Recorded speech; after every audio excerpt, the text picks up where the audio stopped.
that the stream is good to go again now.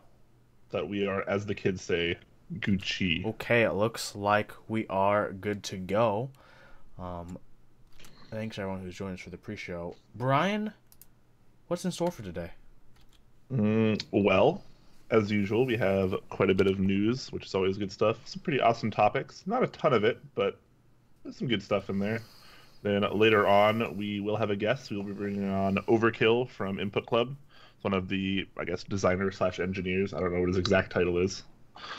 But we'll have him on. He's a cool guy. We'll be talking about some things, and we'll be going over a little bit of what's in store for tomorrow as well, where we'll have a pretty sweet stream where basically Top Clack will design a keyboard. And not just like us, but like you guys too. Talk more about that later if you guys have no idea what we're talking about. It'll be a really good time though. I'm gonna roll the intro. I just realized. There we go. I was using the wrong camera, so now I'm using the right camera, and I should look way better now. I was wondering what was going on there. Why is it zoomed in? I don't know. I don't know. But now we get that close-up Huey goodness. Oh yeah, full frontal Huey. Oh man, you know how I love the full frontal. Hey everyone, welcome to another wonderful week of Top Clack, where we have some awesome news, awesome discussions, and an awesome guest. Brian, how are you doing today? I am a little sick, but other than that, I am doing absolutely fantastic. Always love my Thursdays because, well, hey, we get to stream. We get to talk to people and talk about keyboards and stuff. Not like I don't do that every day, but it feels a lot more justified on Thursdays. Yeah. So last week, Brian, you built your Tokyo 60 and your COD 67. How have those been treating you? A pretty darn good. If anybody missed the build stream, like you mentioned, COD 67 and Tokyo 60. I've been using my Tokyo 60 like since I built it. Actually, it's been pretty good. Trying to break in some stock MX silence so I can then swap sliders and lube and stuff. Let me grab that real quick. I need to fix a crooked key on it, but I got this the black on. I guess it's I don't like calling it black on black. Yeah. Because I like calling it black on very dark gray, but it is like the Hangul one Enjoy PBT tray profile on the COD 67. I will be getting a diffuser eventually, but it still functions without it. Pretty cool stuff. So how is that a 2-1-U's instead of that 2U left shift? You know, I haven't. I just put the caps on yesterday because that's when they came in. Can you show us again, like, just that row? Because that's really funky. Yeah, so the reason I did it this way was because this plate, this particular plate that I got, there is like a more normal plate available, but this particular plate that I got, it had the option for 2U shift. And I was like, man, I really don't want to do that. So I didn't. So I just did 2 1Us there instead, which should still be like fine enough for me, but it does make the row look really funky when it, row 4 is all 1U, because definitely not used to that. Yeah. It's cool that they do support that, though. I'll just say thank you to Mr. Super Nonchalant for your sub as well. Thank you so much. Yeah, I built mine. I've actually been using mine a lot. I know it's on the shelf right now. I say I've been using it a lot. And B Surfer, also thank you for the 5 months of a resub. Actually, last night, for the first time in like a week, basically, I switched off of my COD 67. I'll probably put it back on tonight. I just wanted to, get some feels for my Xylence and my E6, which is beautiful. But my blacks, silent blacks, have been wearing in pretty well, TBH. Yeah, mine were pretty scratchy to begin with, but now they're feeling noticeably better. Particularly the Waz cluster. Ooh, so, that Overwatch game. All that Overwatch gaming definitely brings that in. Megaforce, thank you again for the resub. Appreciate it. And Lump of Funworth, thank you for the 100 bits. Little bits. Not gonna lie, I'm loving this green and purple for the accent, and this purple COD 67. It's like the closest I'll get to piloting an Evangelion. Oh my god. Am I right? You weeb. Yeah. Speaking right. of... No, it's not weeb. But speaking of things that are foreign, let's get to the news. Is the news for it? The first topic has a foreign thing in it. I guess that's true. Yeah. Yeah, right? Right? Right. That's like a C plus segue. Nah, I'd give that a solid D. Like it's passing, but like that's because the teacher likes you. It's passing, not because you actually did a good job. The teacher's like, I don't want to deal with Johnny again. Here's the D. Go on to 4th grade now. But starting off the news, we have an interest check by Hammer for the round 4 of the Hammer Die Sub BSP group buy. BSP sets are wonderful. Looks like there's going to be the 3 options, which is the ANSI for Arabic, Tulip, and the page isn't centered on the stream, Huey. You can't really see it. I just fixed it right now. Don't worry, I got you. Oh, okay, my bad. Yeah. So those of you who may not use BSP, IMO BSP is like the best feeling PBT. It's a bit weird because like if you look at the F and J keys, they're dimpled in the middle instead of like having a scoop or a bar. And it does suffer from banana shift syndrome, which is intense curvature of the right shift specifically due to the warping of life. Yeah. So for the people that have never used a BSP set before, Huey, can you give a little quick comparison to how it might compare to A, Enjoy PBT, and B, GMK? Sure. So let me pull out my set right now, which is on my Mira. So we can get a good look at it. Oh, here it is, Mira. Wonderful. So it is Cherry Profile. Only ANSI, but it has Win keyless. Bottom row is like that's actually the only option. Because they know what's up. Except caps lock.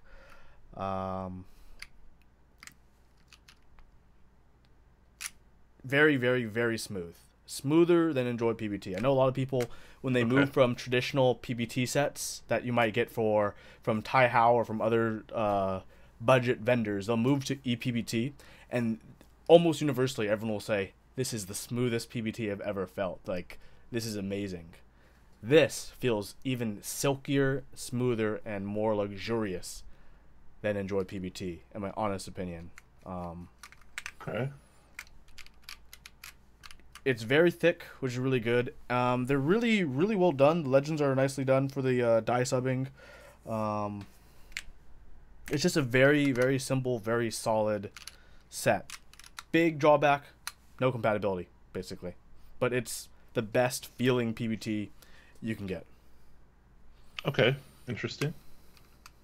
So, yeah, this is an IC right now. We don't really have any kind of layout compatibility being shown off here. We don't really know what's going to be featured in this set. All we really know is that it is going to come with an ANSI, Arabic, APL, and Tulip versions. I'm not too familiar with APL or Tulip, but I imagine those are just going to be sub-legends at this point.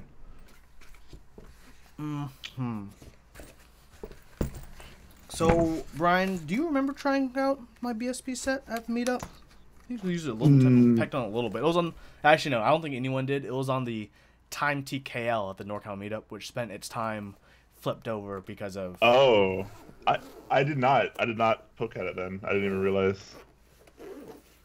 But I'm very curious to see if these are reasonably enough priced. I will probably pick one up.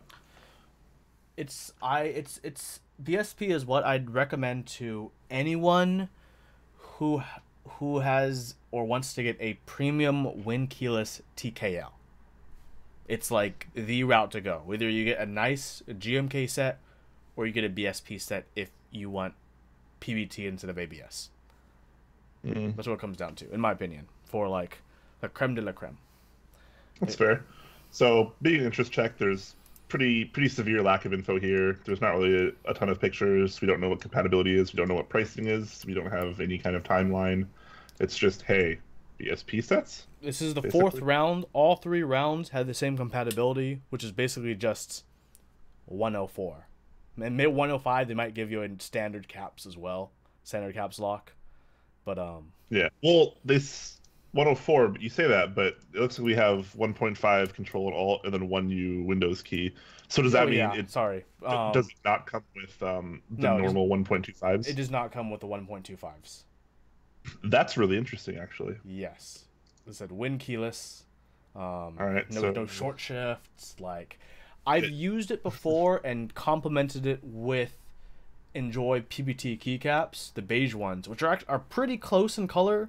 Not a perfect match, but it's not something you'll notice unless you take time to look at the board. Also, IP9932CD, thank you so much for the 5-month resub. very, very cool. All right, so yeah, BSP sets potentially coming up pretty soon. Good stuff. Keep your eye on the thread. Hopefully, we get more info in the coming days. And the Group B, Group Buy starts. Group B, A, Group B, Group C. You know. Now let's take a look at this next interest check. This is from MG Sickler of Novelkeys, one of our wonderful, wonderful partners. Hot off the presses. Yeah, this is really, really an interesting interest check, in my opinion.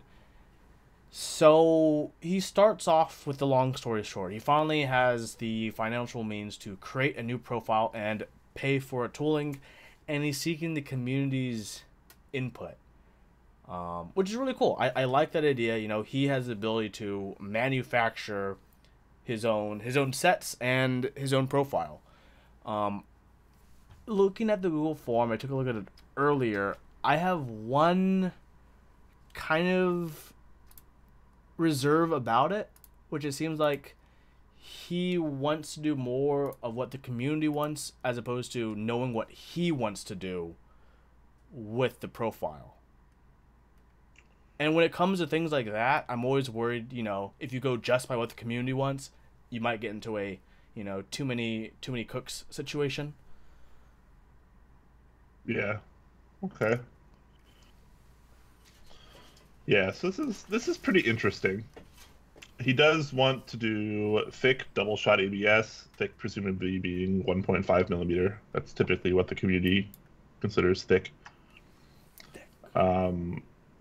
He actually goes out of his way to state that he doesn't want to mimic or come even remotely close to the Van's new profile hub. So, yeah.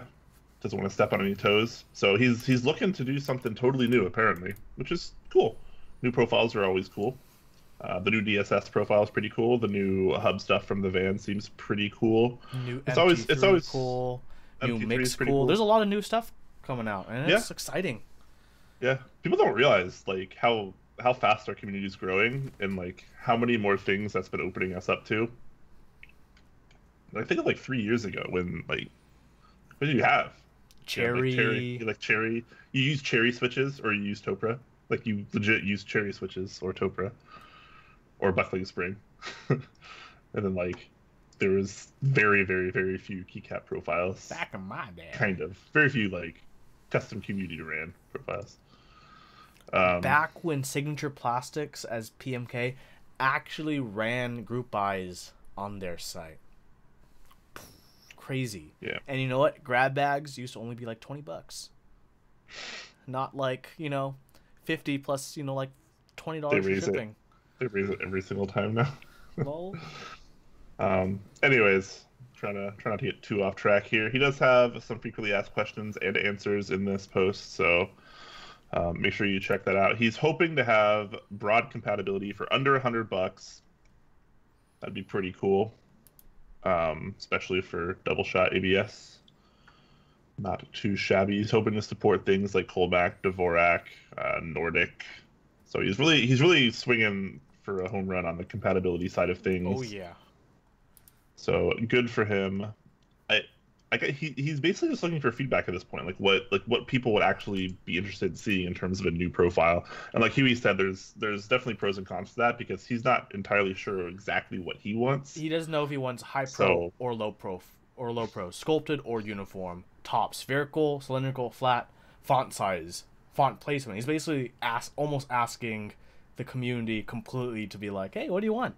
Which has its pros and cons. I'd rather him have at least some direction and then fine-tune the details with the community. That's what I would have rather seen.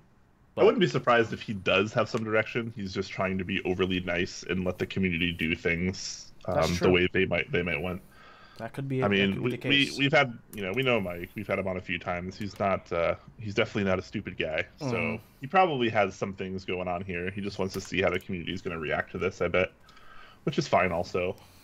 So maybe, you know, we'll see what the community comes up with.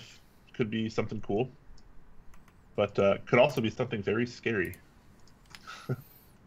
Yes. I mean, there's like, let's talk about new key set profiles for a second though. Like, how many things can you actually do to a key set to make it different?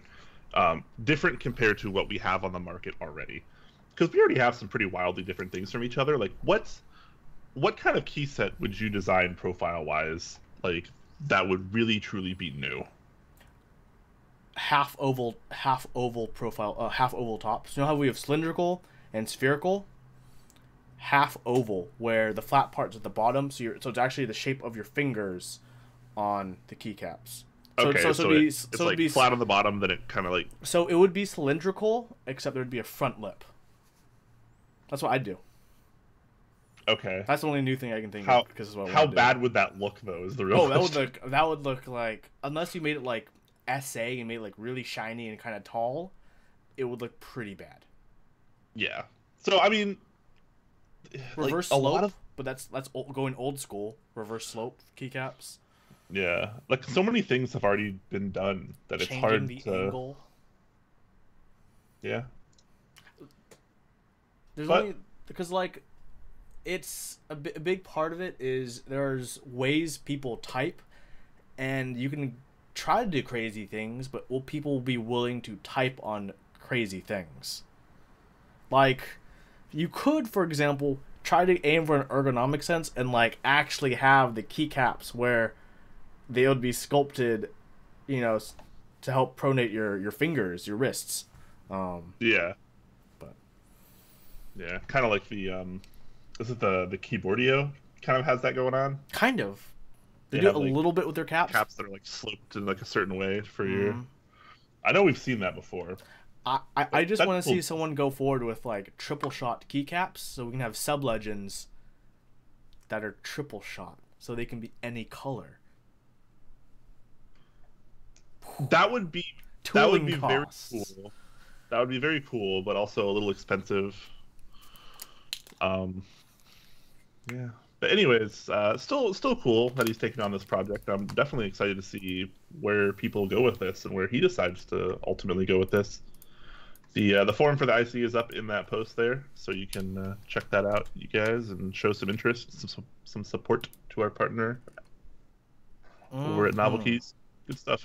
That is good stuff. Now let's take it another direction. Let's take it to Tokyo. Oh. Tokyo, unfortunately. With the Tokyo 60 on Mass Drop right now for a pretty honestly great price. Pretty great price. So 21 days, a lot of orders coming in. Yep. So, for those of you that weren't aware, next episode we're actually going to have Tokyo Coffee Nerd, the designer of the Tokyo 60, as well as Yonbo of Mass Drop, both as guests on that day. So that's kind of going to be like our cool, fun, like Tokyo 60 day for the most part. So we're going to talk a lot more about the Tokyo 60 and like what's behind it and how everything is and has been going on the next episode. So we're not going to touch on it too much today. Just know that it is up. It is pretty awesome. The price is pretty reasonable.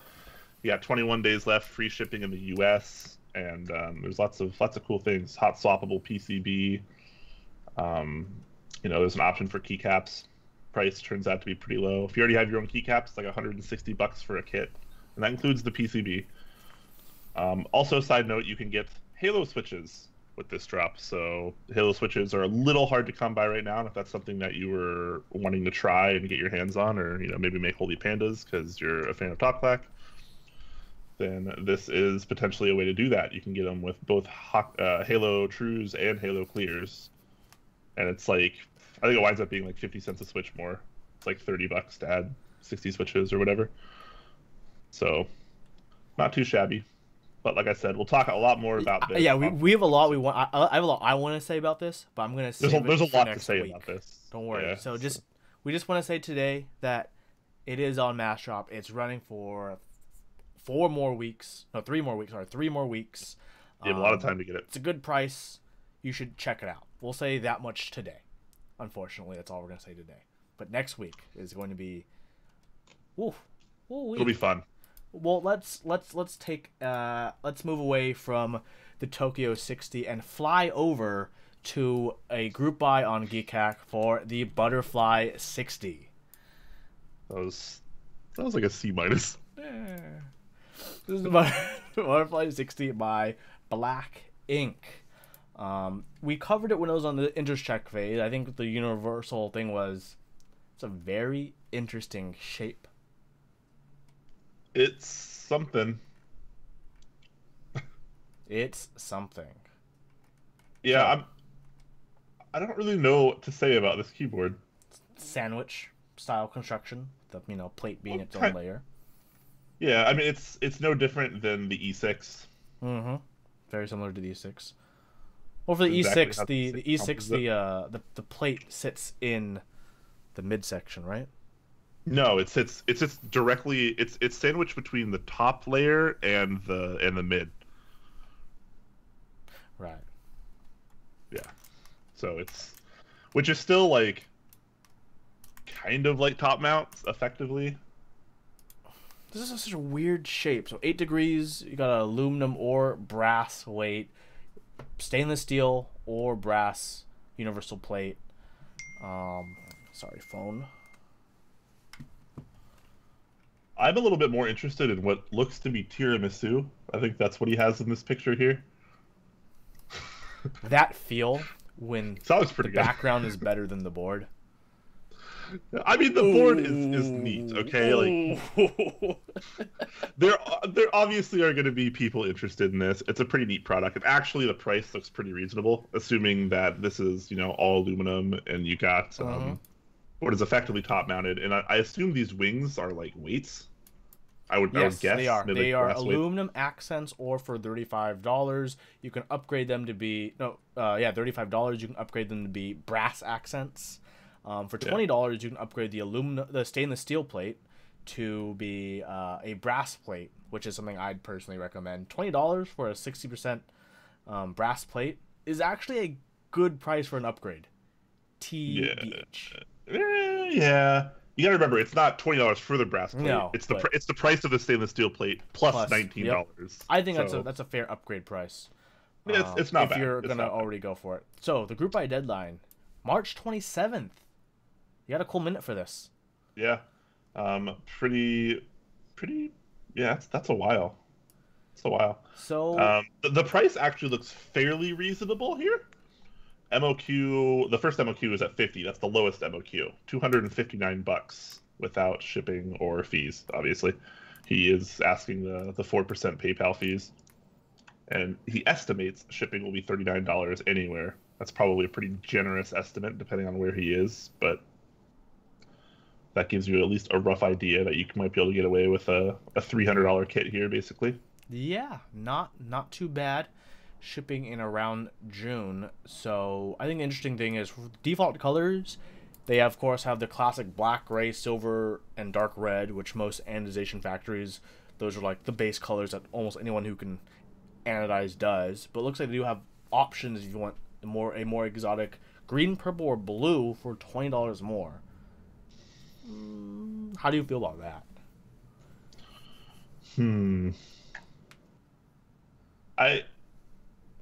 I don't know, man. I'm used to colors all being the same price, with the exception of, like, MAO. Yeah. So, I don't know. I mean, being myself, I would be getting one of the more neutral colors anyway, so I wouldn't care about that. But, I mean, I guess it's fine. Purple, obviously, a really popular color in the community. Green, maybe not as popular, but a little bit more obscure, kind of interesting. I don't understand why blue is more expensive. That's usually like more of a default color. Yep. I don't know, man. Kind of an interesting group buy, but hey, he's taking orders now, so this is starting. He's got the prototype in hand. He's eating some what looks to be like very delicious tiramisu. Hell yeah. So he's clearly a very lucky man. Or woman. I don't actually know this user. I don't know. But let's move on to the next topic now, which is from our wonderful partner Z Frontier. This is the Elemento XZ Frontier FR87. Ooh, this is... Man, I'm really hoping I can get a review sample of this, TBH. Yeah, so we've obviously talked about this before, but the group buy actually started. So for realsies. Like it started like 4 days ago. So you can actually join the group buy now. We have final pricing and everything. Pretty good stuff. It's going to be $368. That includes shipping, DHL, which is pretty cool. Pretty reasonable price. You got some bonus add-on goodies if you want to do, for instance, a PVD brass plate or PVD brass weight. Or you can upgrade to the American Black Walnut weight. Huh. Would that actually be a weight? Is it just wood? Yeah, it's just wood. I call it an accent. If anything, it's depending on the it could be. You can't. If it doesn't add weight, it could. Walnut isn't, the lightest of woods. It's not like balsa wood. I'm just saying. Okay, yeah, but if you replace the weight area with like case, like you just didn't have a weight area, and that would be normally like aluminum or something. If you take out that area and add something in, if it doesn't make it weigh more than the aluminum that you took out, then it's not a weight. Yep. That's how I see it, at least. It's an accent. I'd still fine. That's fine. Even if the wood is heavier, I'd still honestly call it an accent because I think that works better for that. But no, yeah. I mean by technical, yeah. Every board will have a serial number at the bottom. Bluetooth, cool. USB-C, programmable. We'll have dip switches for easy programming stuff. If you just wanted to swap caps and control quick for your friend who is still a pleb and uses control and control spot for him to try out the board.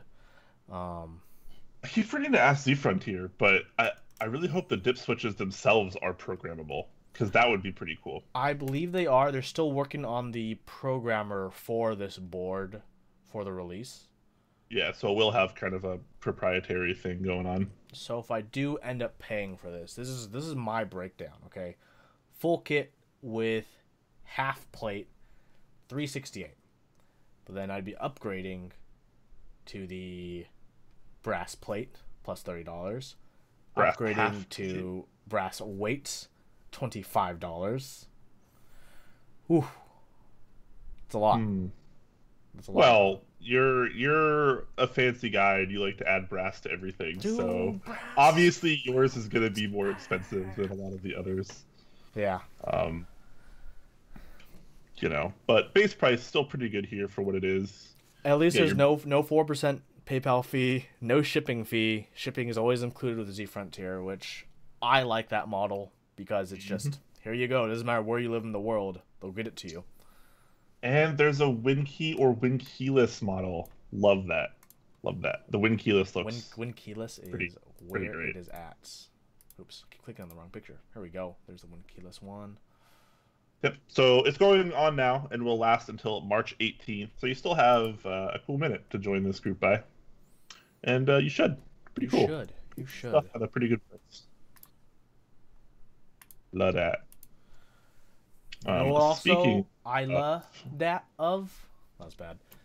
Wow, yeah. Update from Clack. I love that lilac color. Oh my god. That purple lilac. I'm not a big fan of the matte lunar red, but a lot of people may know I'm not a big fan of red when it comes to keyboards.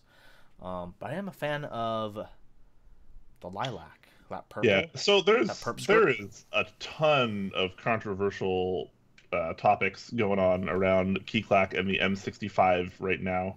We're not going to touch too much on like drama or anything, but as you can see, M65A Round 2 Cosmos Edition will be available soon. So I think some people might be getting the wrong idea about this, or maybe I am. I don't know. So in the Round 1 Keycap thread, he did state that there was most likely never going to be an M65 Round 2, at least through him, because the first one just took way too much work. He didn't really make much money off of it, like at all. And because of how much work it took and like the backlash that he got for not having everything out shipped on time was like insane. People were like really, really, really bad about that and just like not being quite as, transparent and communicative enough. And he was just like really fed up with it. So a little surprised that he's doing something else with it here, but at least here, this is not actually a group buy. It's a pre-order. He will have them coming in stock, limited quantities. 100 units. Yeah, so this isn't actually a group buy, and they're supposed to be arriving soon. So, like, if you order one of these, like, you'll probably be getting it very soon, because they're already, like, on the way to him. So, we do know $400 for the kit with the nylon base, which allows underglow, and it's only $40 additional to have the aluminum base instead. Yeah, so definitely a bit more expensive than round one, which was $250 with nylon base, but that didn't include the brass plate option. So this is kind of like an included upgrade, I guess. Not gonna lie, part of me wants to sell my M65 and rebuild it with that lilac one. The lilac is really nice. So most people don't know, but I ride bikes from time to time. Fun fact: both motorcycles and bicycles. And my bicycle is actually a lilac purple. It's much lighter lilac purple, but like when I saw that, I'm like, ooh, that purple was rich. Me gusta. I really like the idea of the black PVD weight and plate because I think you and I both bought one of the 60% PVD brass plates that he has on his site, and they look really good. They look great. They feel great. So glad to see that here. Pretty nice, detour from the norm of the gold brass, which is maybe getting a little played out, in my opinion. A bit played out. So if you missed M65A and you wanted one of these colors, then maybe here you go. I don't really like that he's calling it a round 2, because this doesn't feel like a full round to me. He's only, he's limited to 100 units. He's only offering 2 colors. There's like no options. Like you get brass stuff and that's it. Yeah, I feel like when it comes to something like this, he should drop the round naming system and be, this is called the Cosmic Edition drop, or this is like just the Cosmic Run, and not number them, but actually just name the run itself, which allows him to open it up to another kind of run that he can just name differently. So when people ask, oh, that's a really nice one. No, yeah, I got this for the M65 Cosmic Run. Yeah, M65. It's not round 2 because that kind of implies like a group buy round, in my opinion. Yeah, no, exactly. And he took a lot of backlash because I think people are not really understanding, because he did once say that he probably was never going to do a round 2 of it for several reasons. And now everyone's like, he wasn't going to do a round 2 and, he tricked me, blah, blah, blah. And, I bought one of the extras because I didn't think there would be a round 2. It's like, well, yeah, these are totally different options. These are significantly more limited. Like, so Brian, it's not really a round. I'm gonna put you on the spot here. That purple lilac or one of the Zephyrs, which would you get? Well, I mean, fundamentally, you're asking me if I prefer the M65 over the Zephyr. Okay, so I own an M65. I do not own a Zephyr. I've never typed on a Zephyr. I've never seen a Zephyr in person. So I can't compare something I do own and have used to something I do not own and have never used. Based on aesthetics alone, it's probably a pretty even split for me. I really do like the M65, but the Zephyr also looks really good. To me, the Zephyr, I don't really care that much about the way the Zephyr looks. I think it looks fine, looks nice. But what interests me more about the Zephyr is things like that plate, that 5mm. That 5mm brass plate that weighs over a pound for the plate. That weighs a pound and a half. That has the ability to have switches clipped into it. That blows my mind. That So only supports Win keyless. yeah. No So crooked pipe / key if you don't have PCB mount switches. Love that. So I think Zeal's doing a lot of really cool things with the Zephyr that I would maybe like to see on the M65. But like I said, I own an M65, don't own a Zephyr, so I can't really compare how this goes. I like them both pretty evenly at the moment. So, speaking of things people like evenly, I've heard lots of pros and cons of people liking and disliking the next news subject, the Rama M10B, which is very similar to his M10A, but with the exclusion of one big thing, other than different color choices, is the logo in the corner. Which is funny because when M10A ran, a lot of people complained about the logo in the corner. Now that it's gone, everyone's like, but I can't rep my Rama now. It's a really silly thing to complain about because logo placement is something that a lot of people are going to like and a lot of people are not going to like. And there's literally no way to make everyone happy. That's not how this works. That's not how most of this hobby works. You can't make everyone happy. There's too many people, there's too many differing opinions and theories, and there's just no way to do it. So, I mean, what does he do? He launches one of each. The M10A has the logo. The M10B does not. Like, what more do you want? What more can Rama do here?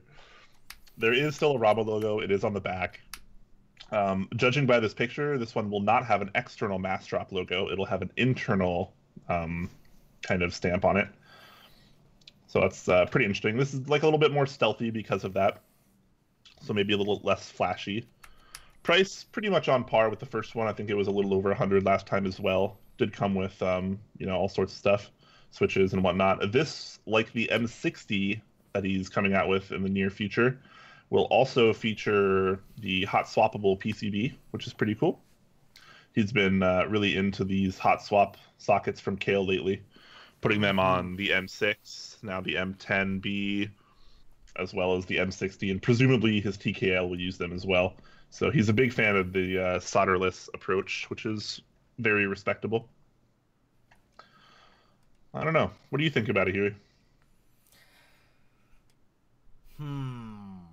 About the board? Or the M in general. Or the smaller M series? No, just the M10B, the product that we were talking about right now. Okay. How do you feel about it? I'm alright about it. Like, you're not really a macro pad kind of guy. Yeah, I'm not. Like, part of me thinks, yeah, I could definitely be using a macro pad if I had one, but like, I don't know because for a lot of people who don't know, I do a lot of I do a decent amount of photo work, not that much though, but mostly I do a lot of video work, and I always think it'd be really useful to have a macro pad on the side for stuff like that. But like, I'm already so used to using my shortcuts on my keyboard, where it takes me more time to move my hands off the keyboard to press the dedicated key on my macro pad rather than press the shortcut I already know on my keyboard. Yeah. But maybe I just haven't taken the time to really adjust to it.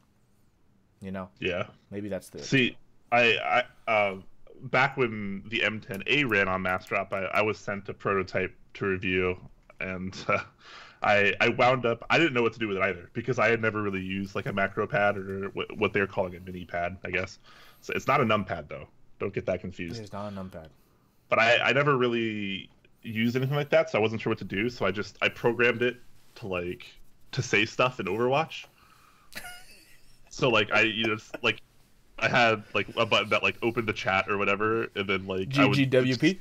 Yeah. I had like a GG well played and like a GG easy, and like it's just like I had like more creative stuff too, but it was pretty funny. Yeah, no, it's a really cool product if nothing else. Yeah, obviously, it's not a necessity. It's not a full keyboard or anything, but it's very neat. Speaking of something very neat, mm-hmm. Interest check.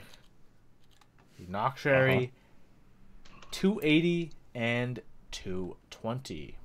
Zondat We know him for the X60. He's doing the 268, the 65%. He is also working on a Real Force case. But now he's unveiling another interest check, another project he's been working on.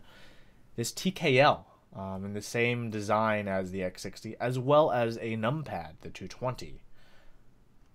Yep. So he seems to kind of just be leaning to the exact same design on every keyboard, which isn't necessarily. I think that's great. I think that's great. In a way, he's already putting his calling card forward. Like, hey, yeah, this is my look. This is my design. Like it or hate it, and he's gathered an audience around like the simplicity and sharpness of it. Yeah, it's a very classic design. It's a no frills, no bullshit kind of design. It's simple, it's elegant. I like that. You know, you and I both love our X60s. Oh, yeah. They look great. They feel great. It's a very hefty board. I'm probably gonna get one for round 2, and I'd definitely consider getting the 280 and 220 depending on. Yeah, I'd consider the pricing. The TKL for sure. What's kind of interesting is this the first numpad with a weight? I want to say no. But it's the only one I remember at the moment. I don't think I've ever seen a numpad with a weight. Doesn't mean there isn't one. It's probably like some like OG like numpad, like Korean numpad that has one. I don't think there is. That's fine. Chat will flame me anyways. per the norm. By the way, we've had over 100 viewers for like 20 minutes now. Thanks which is the longest I think we've ever held that many viewers. So I appreciate you guys showing up and watching the show. We will have a guest on very shortly if you're waiting for that. Very shortly. We're just wrapping up the news now. So back to the 280 and 220 by Zondat. Pretty cool look. I mean, he is keeping the same theme for like all of his boards, which could be really cool or really not cool to you depending on who you are. Anyways, he says he likes to keep it simple. 8 degrees. Pretty good. Pretty simple stuff here. Yeah. Weights, 8 degrees. 2.4 kilograms and 610 grams, respectively, for the keyboard and the numpad. Pretty nice. Aluminum, brass, polycarb plate materials. Plates will be plate variants, 5 millimeters, fixed, partial, universal. He's hoping to keep the price for the TKL sub 400. Okay. I think if you go past 400, you have to do a lot to really justify that thing in our community. So that if you can board keep has it to be on point for 400 plus. Yeah. And every board needs to be on point for 400 plus. I really do wish him the best because I like his aesthetic design for his boards, like we both said earlier. So I hope this goes well. I'm going to be keeping my eye on this, like I am for the X60 round 2, because I want a win keyless version to match my HHKB one. Like a baller. Yeah. Shot caller. Yeah, I'll definitely be considering the win keyless TKL here. I like that. At 2.4 kilograms, that's pretty good. That's what that's like about 5 pounds, I think. So pretty hefty. Hefty. All right, and last but not least, presumably not least, could be, you never know. We have an interest check for what he's calling the G80. Kind of a neat little project. It's a quote-unquote 60% G80. He says it's compatible with the GH60 PCB, which I thought was kind of strange because he has a middle mount USB port. But I think it might just be like a breakout board, perhaps. Yeah, he has enough bezel on top for that. Yeah, so this is an interest check, so not like a terribly ridiculous amount of information, but he does have physical CNC prototypes. So that's always really cool to see an interest check because, well, you actually get to see what the product's going to be like. Not all interest checks can say that. So he's got some basic renders here as well as pictures of the finished prototype, and it looks really, really sleek to me. I like the way this looks a lot. Same. Very classic kind of 60% style. It's like a Real Force case. Kinda, yeah. He was aiming for the kind of design theory of the G80 3000. I think he pretty much nailed it. Yeah. Looking pretty good. I'm definitely going to be following this one. Hopefully he gets a little bit more information soon on pricing, availability, options, timeline, etc. This is his first time making a keyboard, but he did 3D print prototypes before he CNC'd it. And he says the size is just right. So maybe pretty cool thing. Cool thing indeed. And you know what's also just right? And what's pretty cool? Our amazing sponsors. They're pretty cool, aren't they? I think they're really cool. Yeah. Actually. Not just pretty. So do I. You know what is really cool though? At we didn't put the link in because we're silly. For what? Some of the coolest switches available now from our awesome partner Input Club at the kono.store, which are these Hako mechanical switches, which you might have noticed just went available yesterday. If you ordered it in the pre-order, they are shipping out now. I got my notification email the other day as well. They're up now, $60 for 120 switches for the Hako Trues or Hako Clears. Ryan and I have used them quite a bit, and we like them. They're pretty good. Every time I go back to the Hako Clears, I'm like, feels good, man. Yeah. Feels good. So, like you said, $60 for 120. It's about 50 cents a switch. So, what were they during group buy? There was like, I think it was like 45 cents a switch in group buy. So, pretty minor increase in price for retail over group buy pricing. Pretty cool to see that. Of course, they are Input Club switches, designed, owned, and distributed. Good stuff there. We love them. Make sure you pick some up, and while you're there, while you're on kono.store, you might as well just browse over to the apparel section. Pick up a top Clack shirt awesome and hat. a sweet White Fox hat. Awesome shirt. Ooh, you'll be looking fly when you build that keyboard with some awesome switches. Pretty fly for a white guy, if you're if you're me. So yeah, check out kono.store. It's going to be pretty exciting. Check out Input Club. They have some awesome things. And we might have a giveaway for a bag of switches soon. Oh? Yeah, it might be a thing. I like switches. Giving away switches is always good. We should save that for the end of the stream. Oh, what? Oh, I see Andrew in the chat. We'll save that. We'll save it for the end of the stream. Yeah, that'll be hunky dory. You know what's also hunky dory? What's also hunky dory? More awesome partners of Top Clack. Hell yeah. Who's hunky dory, Brian? Tell me who's the next hunkiest of doryists. There are so many, but I'm gonna just pick Zeal out of a hat. Out of our sweet little hat of sponsors. ZealPC.net, obviously very popular. Makes Zelios. You open open his page and you just get that front picture of that Zephyr box. Hits you straight in the eyes and you're like, oh. Yeah. Oh. The box looks pretty good. Zeal, no slouch on the packaging and marketing. So pretty good stuff. Obviously, you've probably heard of Zelios, probably the most popular tactile switch in the community at the moment, and has been for years because they didn't really have competition until recently. Literally years. Yeah, he's already on round 10. It's nuts. So, yeah. Oh, actually, I didn't realize this, but the price for Zelios went down 5 cents for the group buy pricing. Interesting. Nice. And you can also get Telios, which Huey and I freaking love. I think it's probably the best linear on the market right now. Yeah, I am freaking fantastic. And of course, you can head over and get a sweet Zeal 60 RGB PCB as well as join this Zephyr group buy. Oh man! If you just have a bunch of money burning a hole in your pocket, or PayPal credit, or PayPal credit, yes. I wish mine was paid down more so I could buy one of these. I'm not gonna lie, I'm probably gonna get a Zephyr. I'm not gonna lie. It's a sweet board, dude. Like, what color are you gonna get? That's literally the hardest part for me, because that blue is pretty amazing. I've never seen a really nice deep blue like that. Yeah. That's I don't know if I have a good enough set to contrast that blue.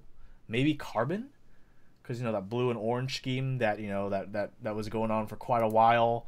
But I might just nice and easy with black or gray. Yeah.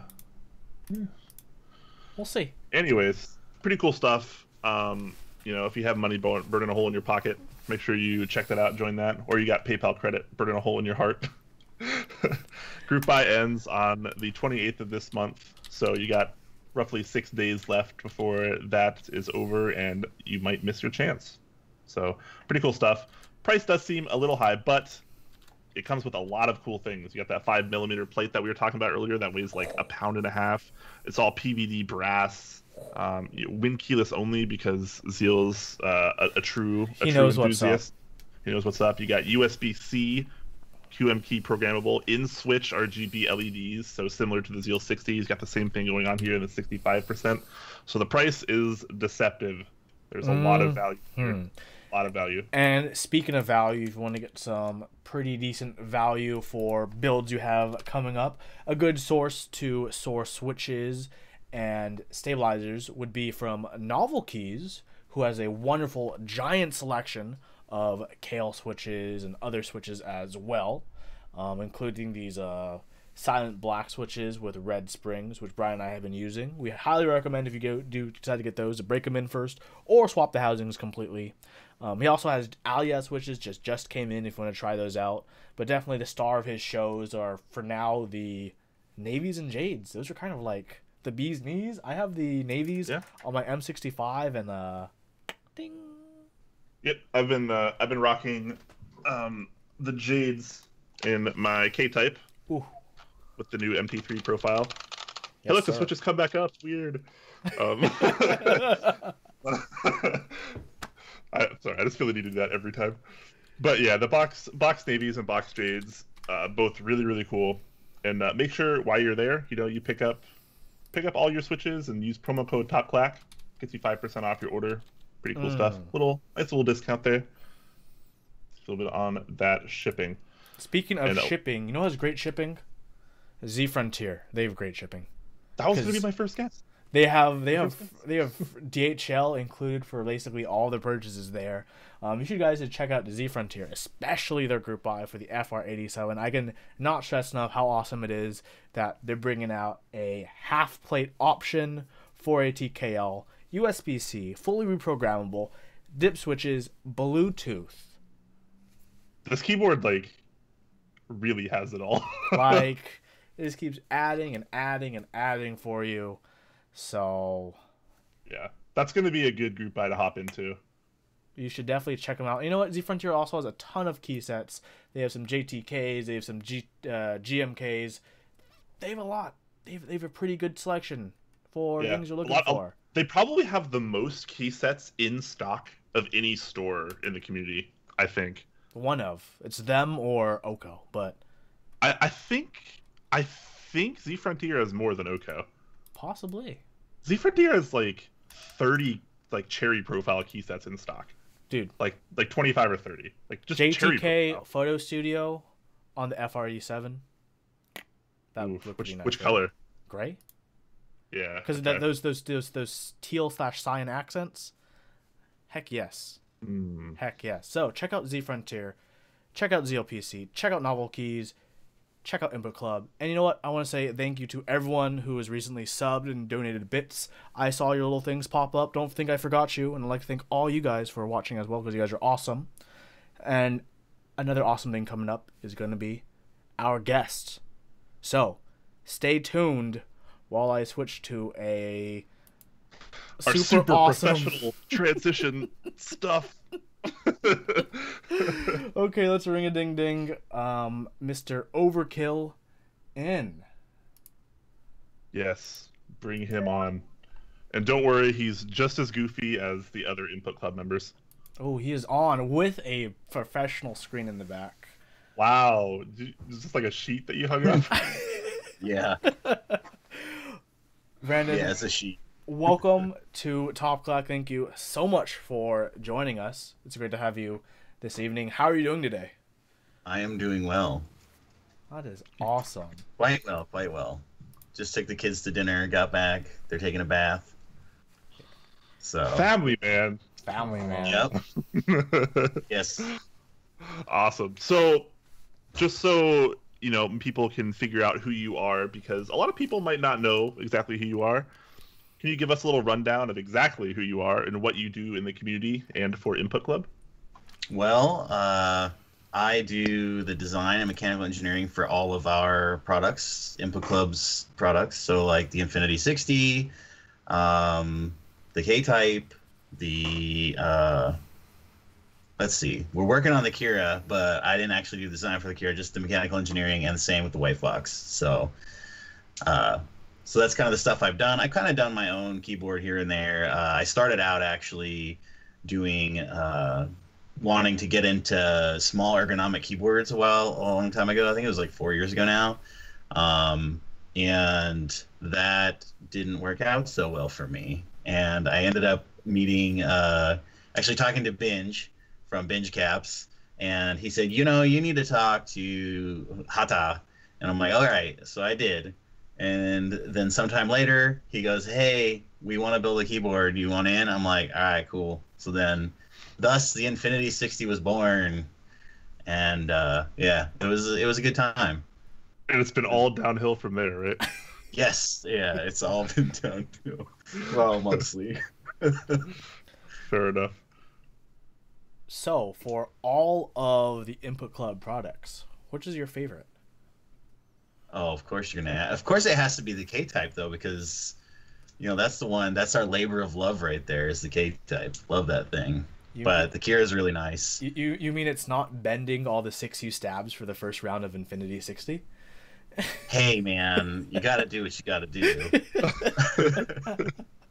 You should explain that story to people that might not know, because it's actually pretty funny. So the original Infinity 60% run on Mass Drop, we ended up not having the right size stabilizers for the space bar, and we had to hand bend. Actually, Andrew had to find someone in San Jose, I think, to make a jig to hand bend like all of the stabilizers we needed for that run. So that was pretty interesting. And then we had to send them to the warehouse so that they could, like, you know, put them with the keyboards and everything. So yeah, that was very interesting. See, you should have kept that tradition alive and kept hand bending stabs for all of your keyboards, because you can market it that way. Artisanal exactly, like bended stems. Yes, or for wires. Artisanal wires. Nobody else hand bends their stabilizer wires. Yeah, I bet they don't. I can't imagine why they would. I mean, it sounds like a horrible tradition. We need to come up with a better one. Oh man, that's awesome. All right, so for people in the chat that do have questions, we will be doing a Q&A at the end of the show like we always do, so save those questions for later, and you can ask both Huey and myself as well as Overkill, and hopefully we get some good Q&A fun going on later. But yes. Until then, tell us a little bit about like what it's been like working at Input Club and working with all those other characters at Input Club. Amazing. I'm just gonna say characters. That's really neutral, right? I mean, I'm a character myself, so I think we all fit in the same box. I think we're good. It's been a good experience. I've probably never worked with anybody as smart as the people that I work with now, and so it's been really different to be able to like talk to someone and have a conversation about something and not have them to go, what? So, except for Andrew, he does that all the time, but that's pretty normal. But it's fine. He's the CEO, so it doesn't matter. He doesn't need to know like a lot of things, anyways. Yeah. Yeah. So, yeah, no, it's been really good. All right. Maybe can you give us maybe some both highs and lows in your keyboard career so far with Input Club? Oh, man. Maybe some things that you don't really want to talk about that you've just repressed in the back of your mind. Well, the high I think for me, the high really is just every time we have a new design that comes out, like that's really awesome. No matter what it is, it's just this great feeling like you've accomplished something. And even though there's still like a ton of work ahead of you, like, you know, working with the factory, getting quotes, you know, organizing all the shipping and working with everybody here, it's still like tons and tons of work beyond the fact that you go, okay, hey guys, we're going to sell a thing. there's any time that we release something new is pretty much a pretty good high. And then let's see, a low point would probably be the fiasco with a certain company who has the initials of MD. That would probably be the low point for me. Okay. It's not really low. It's just annoying. More annoying than anything. Oh, the state of Maryland. The state of Maryland. That's what you get for working with Maryland. Yeah, Maryland. McDonald's. That Texas place. breakfast and McDonald's. McDonald's. Hey, man. I love those things that they make. They're really good. So we definitely have to talk about it today, since you're here and the Hako Switches are finally shipping, finally coming out. So a lot of people may have noticed on the Hako page, designed by Hata and Overkill. Most people know Hata. He's a pretty public figure. He does all the force curve graphs and posts all that. And a lot of people don't know you as well. But we'd always like to discuss, how it was like working with Hata, working together to basically develop this amazing Switch. Oh, let's see. Well, it started with not being able to get our other Switch. And then it went to, oh my God, we have to design a Switch in like a week. After we went, oh my God, we had about like, I don't know, maybe a couple of hours to go, oh my God, I think my head's going to explode. We went, okay, we have to design a Switch in a week. So then we're constantly talking back and forth. We would take some time, we'd think about it. Then I'd draw some stuff up. I'd talk to Jacob. He'd give some feedback. We'd kind of do some more, and then part of that whole week is like, we have to get stuff. We have to get models of the base from Kaiwa so that, we are working off of something that's real, because what I found is I can make models of like the browns and the clears, but they're not exact. And with Switches, you're working in such a small space that you don't have a lot of room for error. So even if you're off by just a little bit, like, I don't know, a few thousandths here and there, it adds up a lot over time. And you end up getting something not at all what you wanted. So you really have to play with the numbers and get what you want. And so it was just like a week's worth of that. I didn't sleep a lot that week. I worked a lot that week, really late nights, just thinking and playing and messing around, and then having the kids. So yeah, but it was good. It was well worth it. I'd do it again if I had to. So luckily I don't have to, but there's some other stuff that might be coming soon. Who knows? Well, I know, but you don't. But maybe we could get it out of you. That'll be fun. I mean, unless you're here to physically force me, and even then, I probably wouldn't tell you. But well, yeah. with enough alcohol, anything's possible. Anyways, can you tell us a little bit about just like the theory behind Hako Switches and why they were what you wanted to do? And because they just hit the market now. You guys have them in. People can buy them now. It's awesome. It's glorious. Yes, it is. Tell us like why Hako Switches, and why did you decide to go the route in terms of feel and design that you did? We went the way that we did because the box switches really seemed like the next step, right? They're more waterproof, they're dustproof, they're really nice. They've done a really good job. They feel great. They're different. And so we're like, it was just an instant for us. It was just an instant, okay, we're just going to use the box switch because it's just the next, it's upgraded. So we did, but it turns out the box switch, everything in there is actually smaller. So it made it even harder to, fit the curve we wanted into this tiny little space. And so, yeah, that was pretty interesting. But the overall Switch, like the feel of the Switch, we wanted something better, right? So we ended up, trying to make the curve similar to the other one, but more constant. So that way, when you press the key, you have a constant feel all the way through the curve, until you actually, the switch actually actuates. And sorry, my thing is going crazy here. I don't know what's beeping in my ear, but yeah. So the idea was to have it constantly actuate until have a nice smooth curve, similar to Topre. Like that's kind of the thing behind it is trying to get to that Topre like nice big long sweeping curve.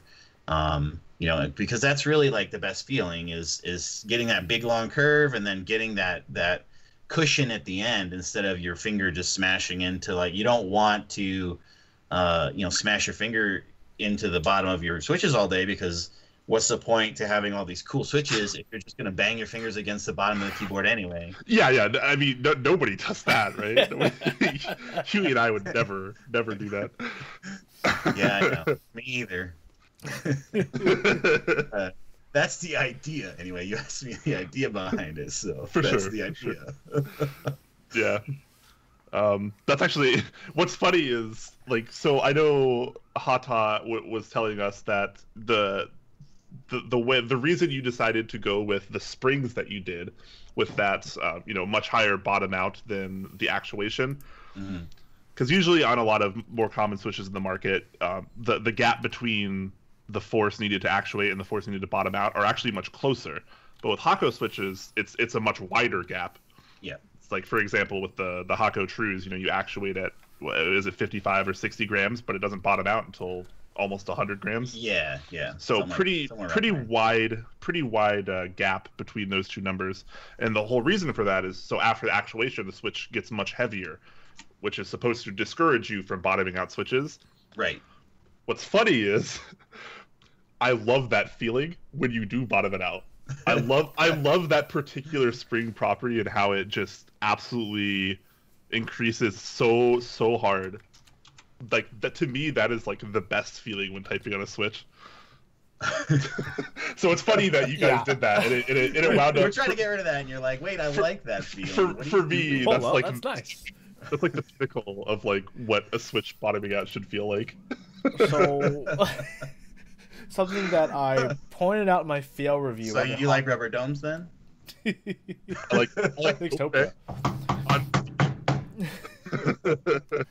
So actually, something interesting that I did point out in my Hako True and Fiel review that I want to bring up. I did kind of poke fun at it, but on the Hako page, it says the spring selected for the Hako True is a unique short spring mathematically selected. What does the mathematically selected part mean in selecting the spring? Actually, that question is for Jacob, because he mathematically selects everything. I have nothing to do with the mathematical part. I'm just the redneck engineering guy where I go, let's try a bunch of things and see what works. And he's like, let me test everything and put numbers on it.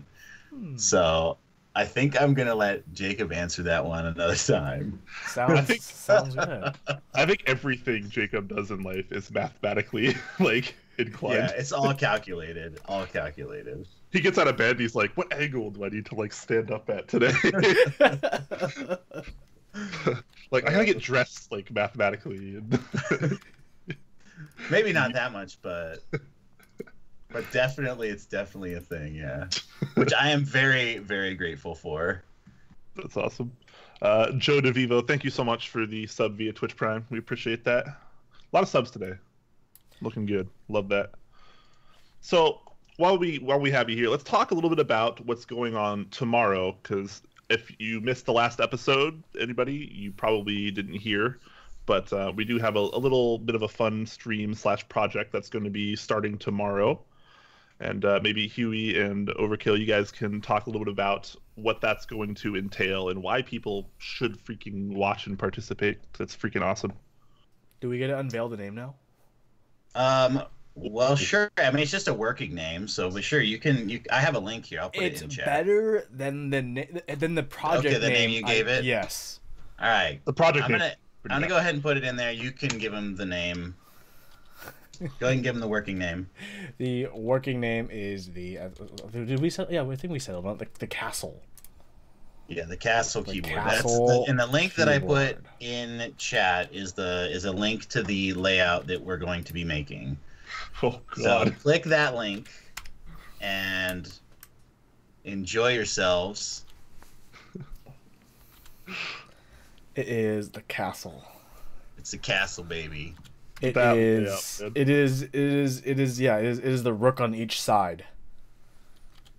Okay, that makes sense. All right, so what exactly is going to be happening tomorrow? Let's start with that, just so people kind of have an idea, and then of why they should be showing up. Okay, so I'm just going to point out that Andrew put a link for the Castle keyboard. Is that a sign-up page? I think. I believe so. It's MailChimp. Keep up with the project. Yeah. With the Castle keyboard will be available to order. Oh my god! And then, heck yeah, man! Okay, you can order everything. I've been wanting to do a keyboard on stream for a really long time because I think it's really cool, and I think that more people should get to see how it's done and see why. Like, people complain about the littlest things, right? Like, oh, why is this like this, or why is this like that? And I want to give them a chance to see, okay, this is why this isn't like that, or this is why we did this, or, you know, any number of reasons why we do or do not do something. And so I think that, you know, this stream is going to be amazing. It's going to be great. You know, we're going to have a lot of things to do and to go over. Yeah, I think it's going to be awesome. It's pretty exciting. So I'm gonna give everyone a little overview of how it kind of runs. So it's gonna be a weekly stream, weekly thingamadoo that we're gonna be getting along with on Fridays. So like I said, he's gonna be going through a keyboard design with us live on stream, which is awesome, explaining why certain choices are made, why certain choices aren't made, and the design and manufacturing philosophies behind those. And so a really cool thing is chat, and as well as audience members who watch, will have opportunities to give input on certain choices that we'll be making for the Castle keyboard. And because it shows week by week, all the choices will be done through a Google form so people can vote. So people who can't catch it live and use the VOD, watch the VODs, can still, you know, give their input as well, which is something that we wanted to aim for. Yep, get everyone involved, even if they're not a live viewer. That's always good. Especially since the time might not be the most convenient for everyone. Yes, it's going to be 10 p.m. Pacific to 2 a.m. Pacific. So late at night. Definitely my kind of hours. Yes, I'll be there, probably moderating chat, probably drinking or something. I don't know, but it'll be a fun time. Definitely make sure you don't miss it. Catch the VOD if you do miss it, because that is a little late for a lot of people. Yeah. We'll probably get a pretty big European crowd. Everybody waking up. I wanted a nap beforehand, so that's why it's so late. that's totally justifiable. You got a family, you got kids. I understand that. We can play around. It'll be fun. It'll be. Everyone keeps saying you look like a baseball player, Huey. It's like the third time I've seen this in chat. That's so funny. Because I got such a swag hat going on. Joe DeVivo says, so we'd be like an input club? A club to offer input? That's pretty thematic. Very nice. Yeah, that works. You can be an input club. Awesome. So now's probably as good a time as any to move over to a little bit of Q&A. So if you guys have questions for Overkill or Huey or myself or all of us, or about the project tomorrow, go ahead and put those in chat. Make sure you use our tag @TopClack. That way we can see them because they'll be highlighted for us. It'll make it way, way, way easier for me to generate the questions. So I think I saw Gio earlier asking me what software I was going to be using. Okay, good question. So that would be IronCAD 2018, and that's the software that we will be using. Awesome. So I'm not using anything else. While we wait for more questions to roll in, waffles or pancakes? Oh man, waffles or pancakes? I really liked the response last time, which was, how about French toast waffles? That sounds really amazing. So I'm gonna go with waffles because waffles are delicious and pancakes are good too. And matter of fact, I made some really good waffles or pancakes the other day, and I froze them and put them in the toaster. Oh, Like nice. a couple days later. They were That's so smart. good. They're crunchy and delicious. So pancakes are like, to me, they're pretty even. But some days I'm in the mood for waffles, and some days I'm in the mood for some really good pancakes. Having Not kids, Waffle House pancakes. So having kids probably lends itself more to making pancakes more often than waffles. oh, absolutely, yeah. Waffles are too hard to make with kids, and plus I don't even have a waffle maker, so it's really hard to make them. Indeed. All right. Gio is asking, can you list the software that we use for the new software? Wait, what? Yes, I answered that already. Iron Cap. Oh, yes. Gotcha. Yep. All right. Olivia is asking, will the Kira be offered in rose gold? Maybe.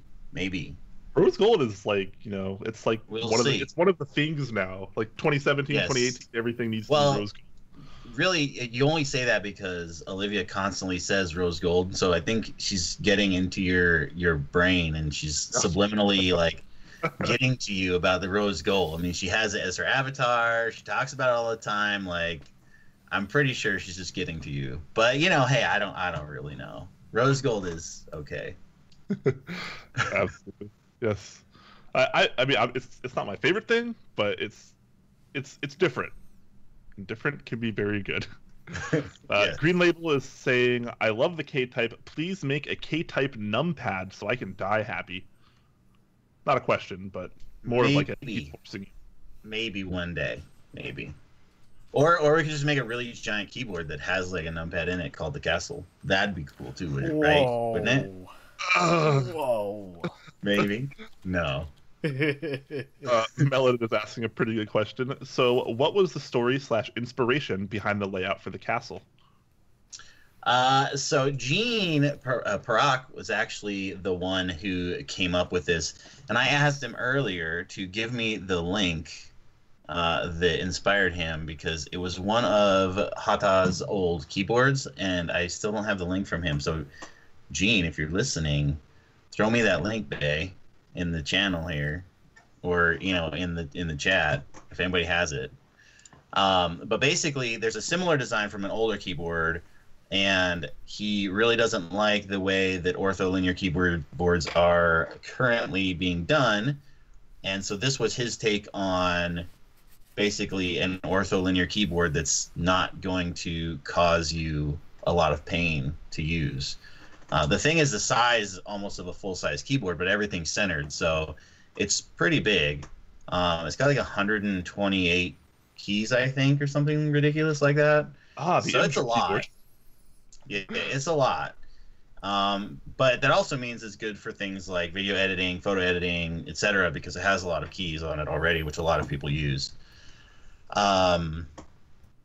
So yeah, it's that's as far as I know, that was his inspiration behind it, and we all looked at it and went, man, that's really kind of cool actually, and that's we thought about it a lot, so we should totally do that, and so we did, or so we are going to rather.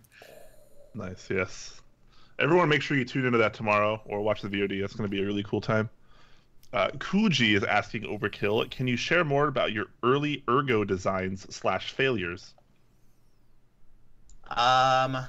Let's see. Yes, I can. So, let's see. I saved it here. Hold on a second. I'm gonna get it here. Right there it is. Give me that link. All right. So this is my first mechanical keyboard. I posted it in the channel or in the chat that I actually owned because I wanted to buy a mechanical keyboard, but I was cheap and I was like, I don't want to spend $150 for a mechanical keyboard. I want one that's like $70.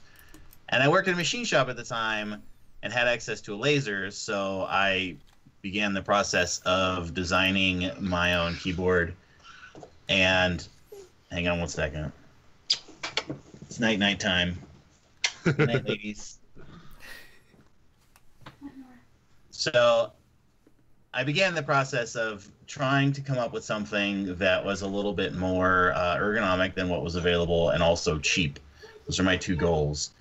I ended up getting doing this design here, making a few slight modifications to it, and then running with it. And it was horrible. I hated it. I used it like I spent so much time designing it and putting it together, and when it got done, I was like, I used it for like, I don't know, maybe half an hour, and I was like, yeah, never mind. I changed my mind. I don't want to do this anymore.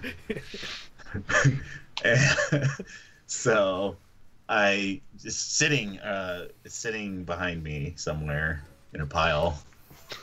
I keep it, as a reminder, because I ended up, at the time, there wasn't a lot of firmware either for a Teensy 3.0, which is what I bought. And so I had to write my own firmware too on top of like designing this keyboard. So I was really in a hole. It took me a lot of time to just get basic functionality working on this thing. But it was a really fun project, and I got to learn so much about like keyboards and, their existence and how they work. Yeah, so that's pretty much the only one that I've done so far. We are working on another one that I cannot disclose at the moment, but there's something that's going to have to be tested and all that stuff. So that's a little ways away, but we are working on something for that. We also have a few other things in the works, but as for ergonomic things, yeah. All right. Huangvu95 is asking, did you guys have to push really hard for Kale to make the LED cutout on the Hako switches, since the other box switches do not have that? No. All right. Kale probably pretty easy to work with, I imagine. We just had to pay for it. Yeah, fair enough. That's fair enough. If you want to do something here, you could do it. Just pay for it. All right, that's cool. MB Surfer is asking, mostly a question for Brian, but how hefty is the Tokyo 60? I'm deciding between that and the M60, and I want it to be heavy. I'm thinking M60 with brass back will be the better decision. Yes. Yeah. So the Tokyo 60 is not a heavy board. If weight is what you're concerned with, and you want like something like really, really hefty that's not going to move, it's not going to be the Tokyo 60. Tokyo 60. Actually, I saw this question earlier, so I busted out my scale just so I can weigh the Tokyo 60 for you, because it's not. It is a good quality board, but it's not a heavy board. The two don't have to go hand in hand. Just always know that. All right, so the Tokyo 60 fully assembled, if I don't drop it too hard, weighs 1 pound 12 ounces, so a little shy of 2 pounds. That's fully built with caps and everything. I guess I could probably do grams to help our less American viewers. That's un-American of you to say that. So it's 809 grams. So not terribly heavy. It does feel good. It's still a premium, like for the price. It's a pretty premium board. It's designed well. It's simple.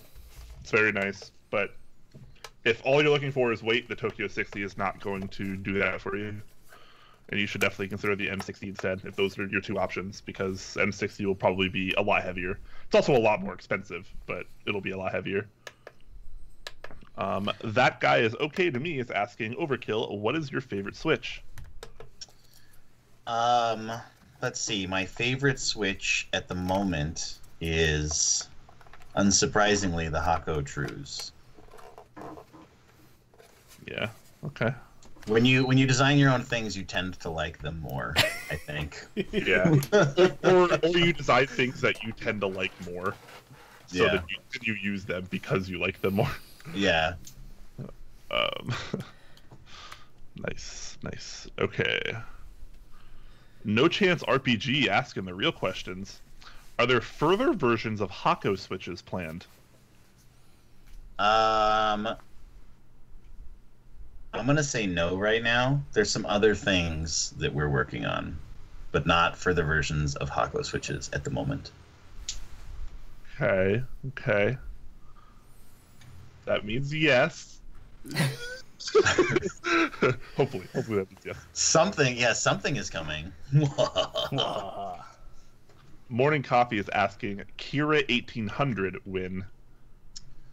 Yeah, that's not ours. That's not theirs. Yeah. Is there an 1800 called a Kira? Yeah, there is. Yeah, it's Angelo's other thing, I think, right? Or is there's something else called, some other guy was using Kira too for something, right? I forget what it was. Huh. I saw it somewhere. All right. Mago Jesus also with a good question. Will you guys be making high profile boards other than the Kira 96? Yes. High profile, keys to our heart. Yes, please. Yes. More high profile things are coming. Mo high profile, mo better. I don't know. Are they? Yeah. Yeah. Yeah. If you're an appreciator of sound and aesthetics, yeah. Or you can make really quiet switches. Why not both? I like the sound. I like the more premium sound you get from a high profile metal enclosure that you just can't get with a low profile board because the sound just spews out everywhere because there's nothing for it to bounce off of. Well, if you show up for the Castle stream, you can advocate for a high profile. I will be there. I will make sure I'm sufficiently alcoholed. And I will be shouting in the chat. It'll be fun. I can't wait. Just make sure you make me a mod before then so I can mute him. Should you mute the actual channel itself? Because like maybe I'll be on the Top Clack account, so even if you're a mod, yeah. I don't think you'll actually have powers over admin that powers. might be problematic. Yeah. Oh well. Don't worry. I won't be that obnoxious. Right. No Chance RPG asking kind of an interesting question. Why is Input Club anti brass weight? Are you sure that's not Adam asking that? I think brass weights are silly, to be honest. I think that, if you're gonna make something weigh a lot, make the thing weigh a lot. Don't add a weight to make it weigh. Like, that's silly to me. It's like you're using a light material to make something lighter, and then you're putting something heavier in it. Why would you do that? I don't make the thing out of steel or something that is heavy, because I don't. The whole point to aluminum is to make things lighter and stronger. And you're like, hey, screw that. I'm just going to put a giant weight in there to make it so that it's heavier. I don't understand. That's true. That's true. I mean, I think at least in like today's day and age in this enthusiast community, I think a lot of the thought behind it is it's not just a weight, but it's also an accent. People usually it's almost always a different color than the rest of the keyboard. It usually has some kind of engraving or accent on it. So it's kind of maybe as much as an accent contrast as it is adding a weight. But I mean, that's an incredibly good point. I wonder if it's just because, like, for example, anodizing aluminum is cheaper than, painting or doing whatever to steel. Powder. Not usually. That stuff's pretty cheap. Because steel and aluminum are about the same price, right? No, steel's a lot cheaper than aluminum is. Steel's a lot cheaper? Oh, okay. Yeah. Interesting. Well, then, where are all of our steel keyboards, guys? Input Club steel keyboard with aluminum weight. This was too heavy. I need to make it lighter, guys. Oh my gosh. I had this idea, and I still might do it, but I think it's really fun. So the Beep Haha has been playing around with his laser cutter and cutting some acrylic and stuff like that. And I was like, I should just take all of like my like premium high end customs, take out the brass weight, and replace it with an acrylic weight, and call it an anti-weight. I got you. I got your favorite thing for that. I'm actually in a group buy for a board that's all polycarbonate with a brass weight.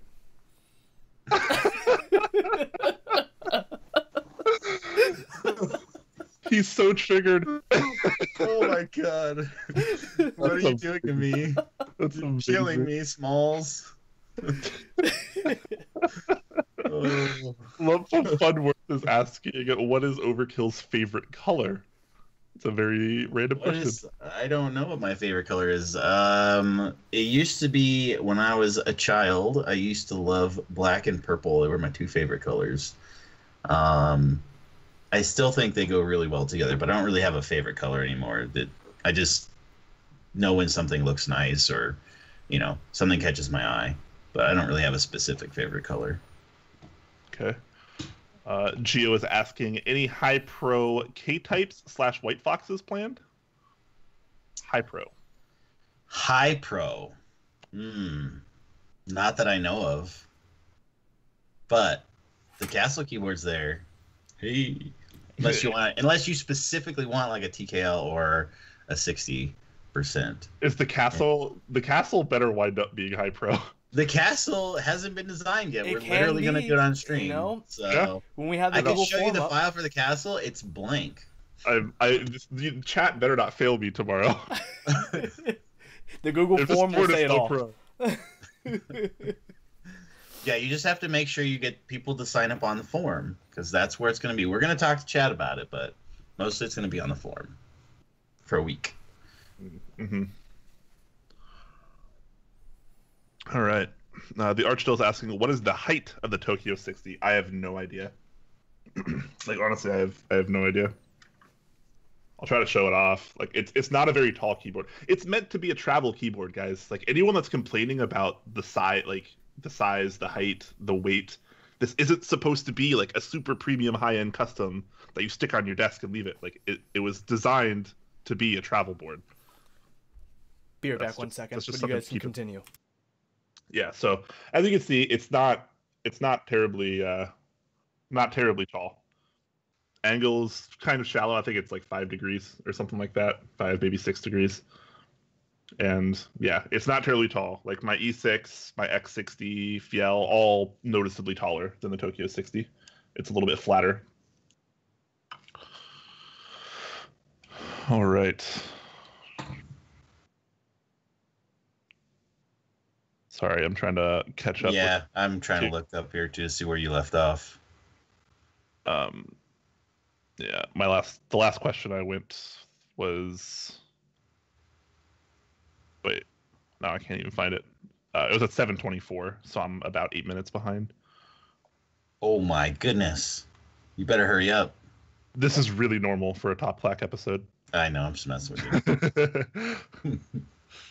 Oh, I found you. I found where you left off. Any high pro K type / White Foxes plan. That's where you left off. That was the last question for you that we left off on. Yeah. Yeah, 7:25. Green Label says, sounds like Top Clack viewers have decided Kira should be in lilac and rose gold options. There you go. Those are your Kira options. All right. Lilac and rose gold. We'll see what we can do. Fantastic. Yep. People advocating What board am I using? I am using a K-type right now with mixed keycap set on them, I think. Yes. I don't know which one it is. It's this one. Here, I'll show you. It's the new one. Yeah, it's the new one. The new one. The new one. That one. Wait, what is this? It's it takes you know the blanks like KBD fans has. Oh, it's mixed. It's mixed, but it's that blue, but complete without that tan color, and it has legends, and the legends are like small and centered on the top instead of big in the middle. Yeah, that's it. Okay, I'm not even gonna attempt to read this username, but the question is, I'm wondering how Input Club got the angles right for the thumb cluster in KICAD. Seems a bit of a dick to rotate and position components precisely in, is it KiCad? KiCad, yeah. So KiCad, KiCad, whatever you want to call it. That's Gene's department. So I have no idea how he did it. And every time I use KiCad, I cry. So good luck with that one. You'll have to ask him in our Discord. You can message him or just ask in our help channel. And he will probably answer you. Or he'll say, figure it out, loser. I don't know. Depends on what kind of mood Gene's in. Will he call you a loser?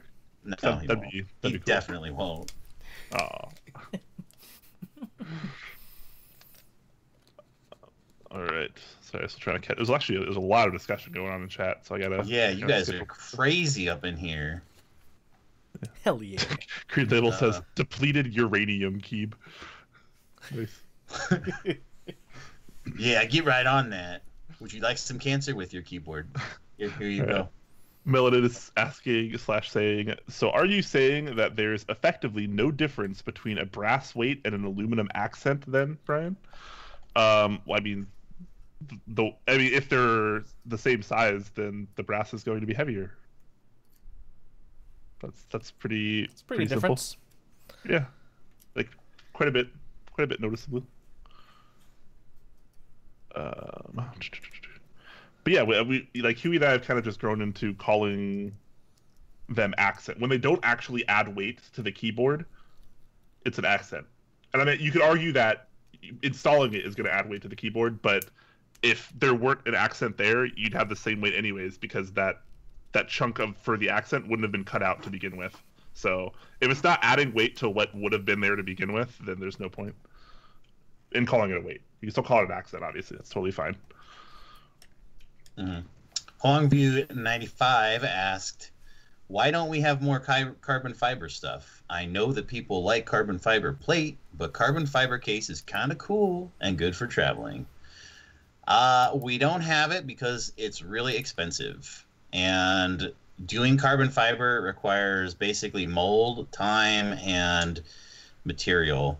And then trimming off excess material, and that can get expensive because you need special tools, and the special tools that you do get, they break down very quickly. You can water jet carbon fiber, but sometimes it'll separate. So you end up throwing some out, keeping some. So you have a higher rate of I'll call it failure at this point on certain carbon fiber things, and those have to be flat, right? So a case, actually you either need layers of carbon fiber, like a layered acrylic case, or you're going to need to make a special mold, and then know someone that has the carbon fiber materials and the experience to actually make that thing by hand, because it isn't something you can just do in a machine generally. So that's why we don't usually see carbon fiber cases.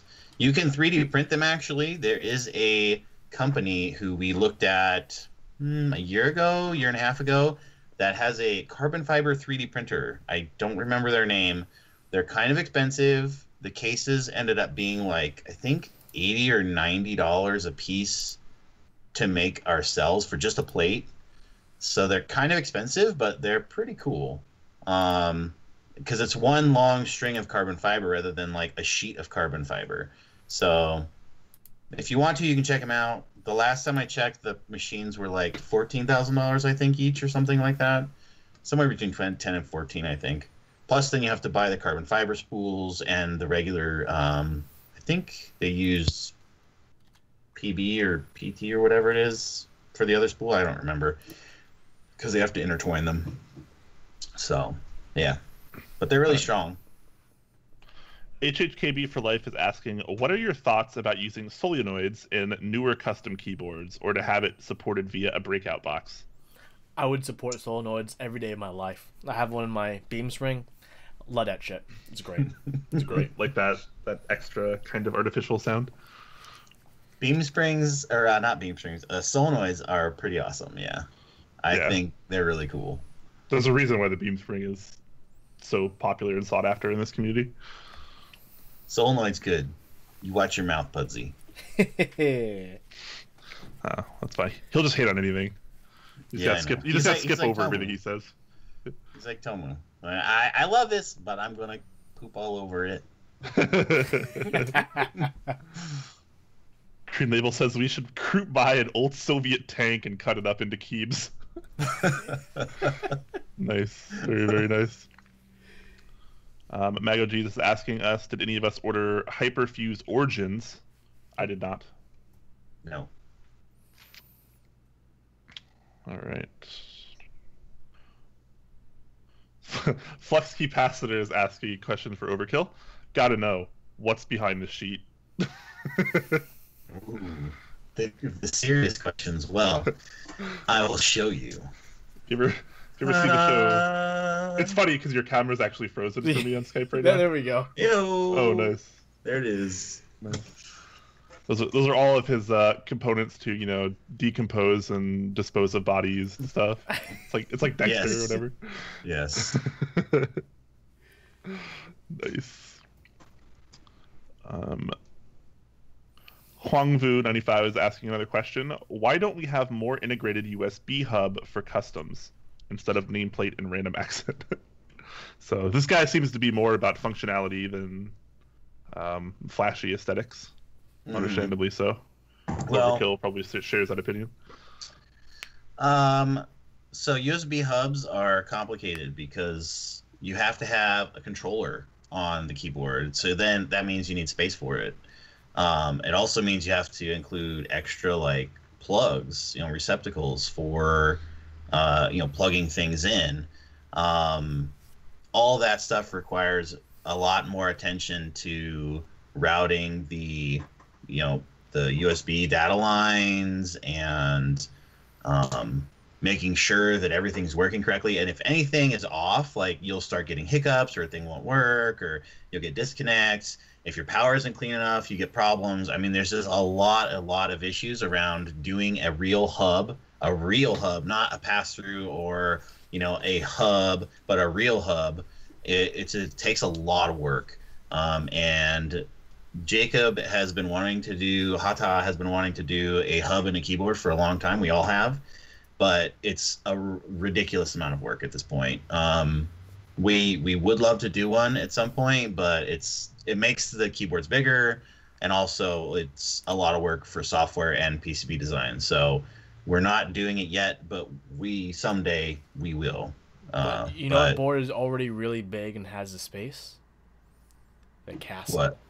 Geo does mention in chat the castle should have more than enough room for a hub. We should do this. Well, we'll see if it's not too taxing on Gene and Hata.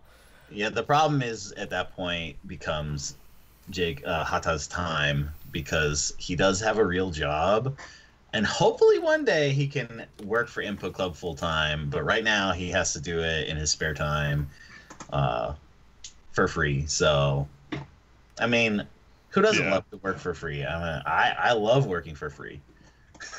He says, Hata says, NB420 port hub. And a keyboard. Yeah. So the entire outside of the castle should just be USB hubs. I mean, we could just put one giant one across the top. I can instead of switches, they're all just USB ports. Oh my god, that's genius! We should do that. And it's still a keyboard though. You actuate a single key by plugging it in and then taking it out. You type A.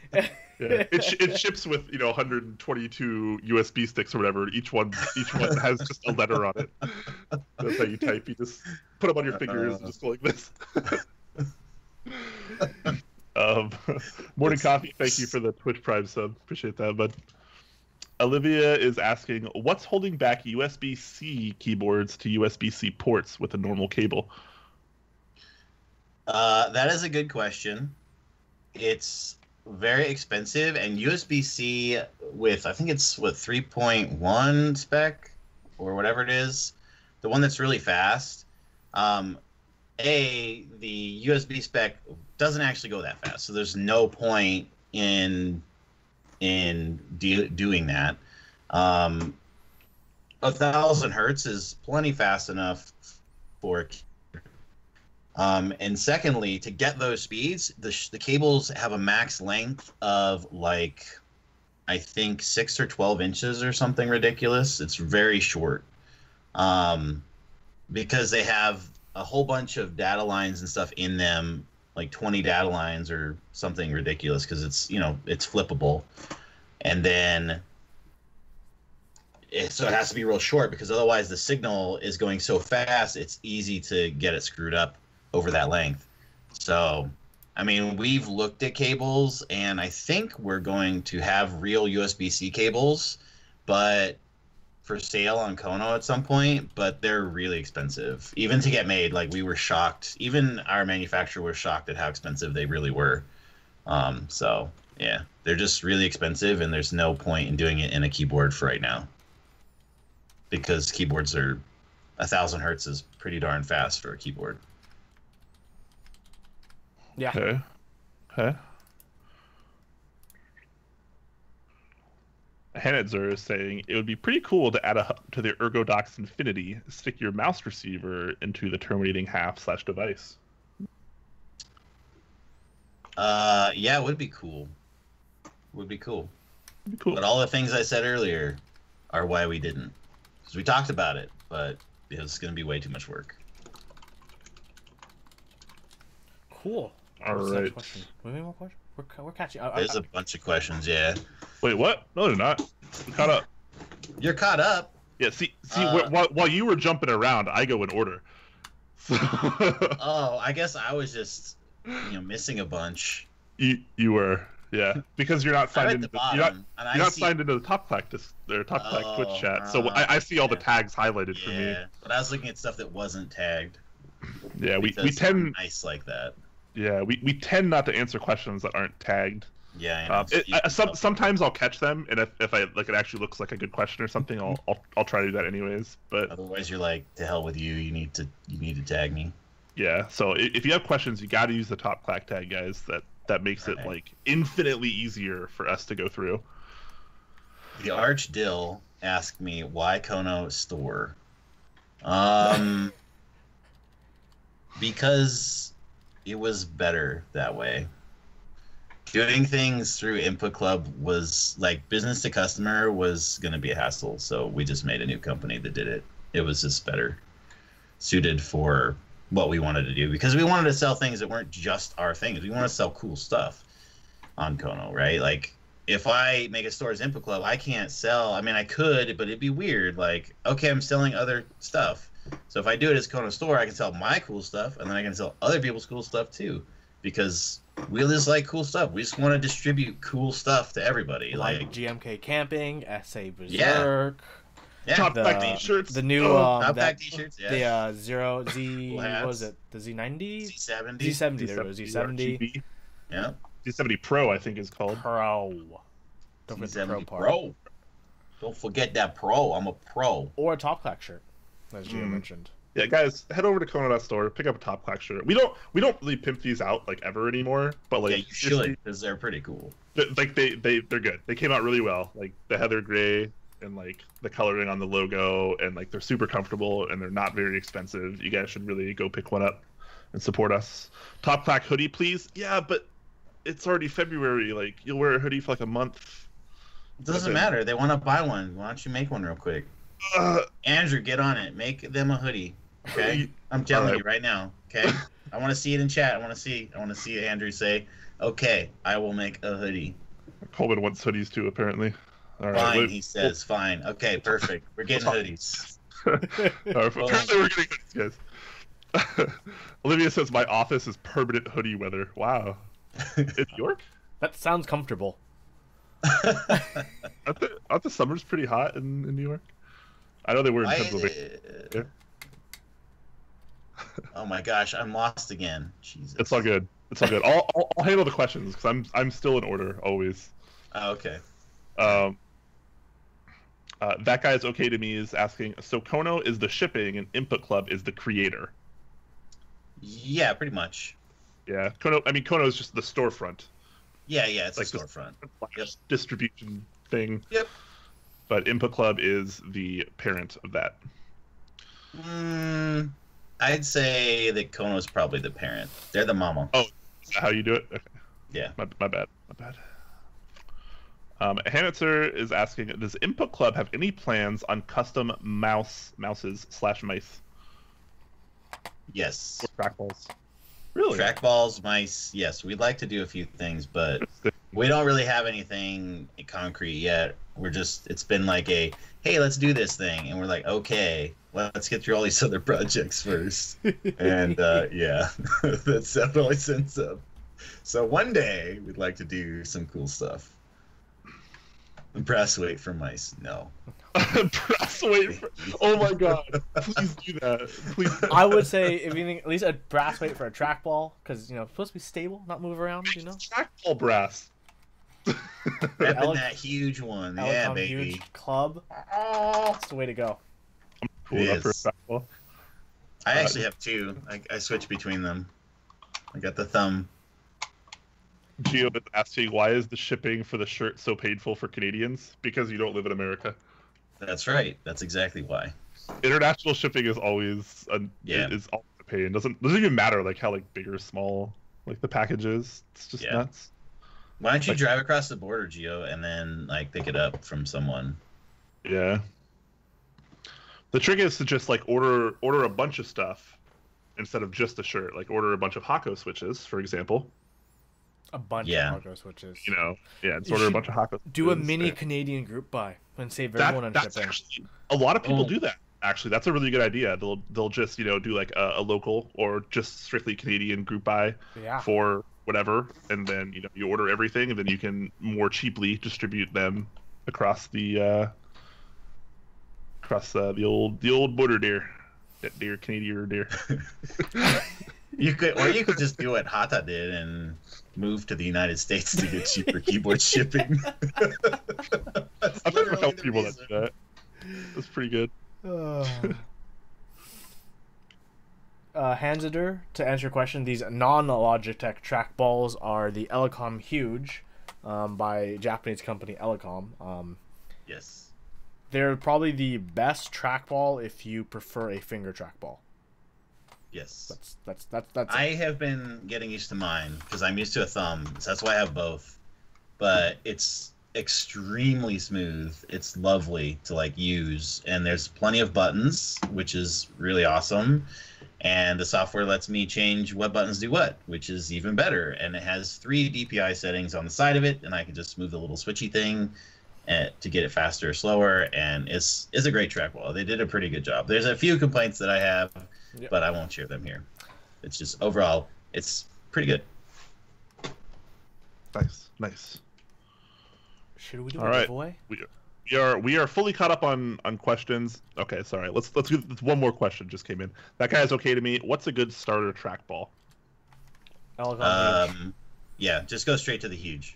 I mean, the market is so small. There's no differentiating between starter and non-starter. It's just what quality do you want to go with. That's all. Yep. All right, there you go. So we do have a giveaway courtesy of Input Club for some Hako switches. There will be one winner, and you will get to pick what switches you want. So either the Hako Trues or the Hako Clears. You will get a bag of 120. So more than enough for pretty much any keyboard you're going to be building, except for the castle. It's going to be like a couple switches shy of building the castle. It's gonna be 8 switches, I think, shy of building a castle. That'll be interesting. That's future you's problem. Future you, I love you, man. If you're getting a castle. Anyways, let's get this started. If you want to join this raffle, you need. Let's see. Let me set this active timeout. You need to let us know in chat trues or clears, waffles or pancakes. So I need 2 words from you. The first word is trues or clears, and the second word waffles or pancakes. Enter that in chat to be entered for a chance to win. So example answers would be clear pancakes, true waffles, true pancakes, clear, etc., etc. Why are you making it so complicated when it doesn't actually matter? I'm entering the raffle to see if I win. Let's see. What's funny is, as long as you talk, you enter to win. So you really don't need to say any of that. But because it's future people will watch the VOD and see the chat just fill up with true waffles, clear pancakes. Clear waffles, true pancakes. Oh, this is like the goofiest looking thing.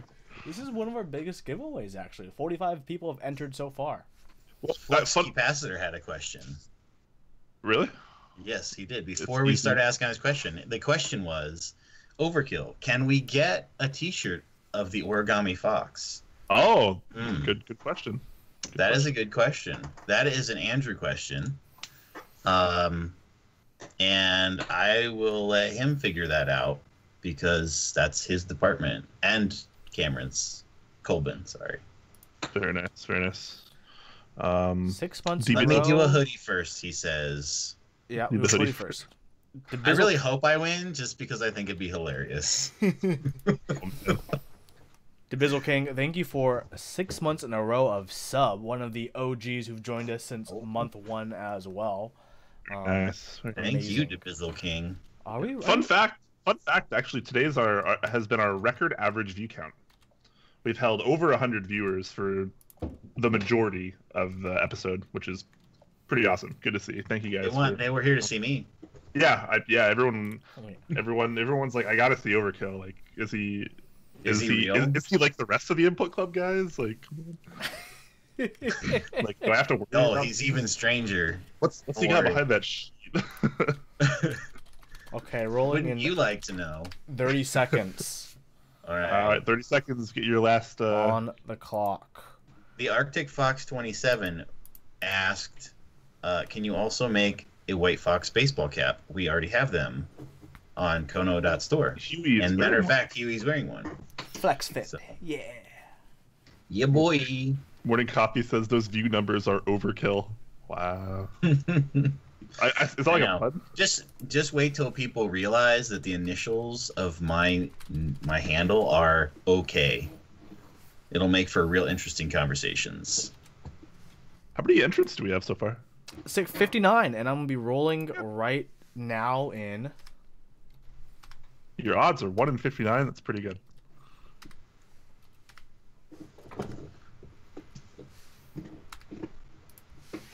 Zerpocalypse.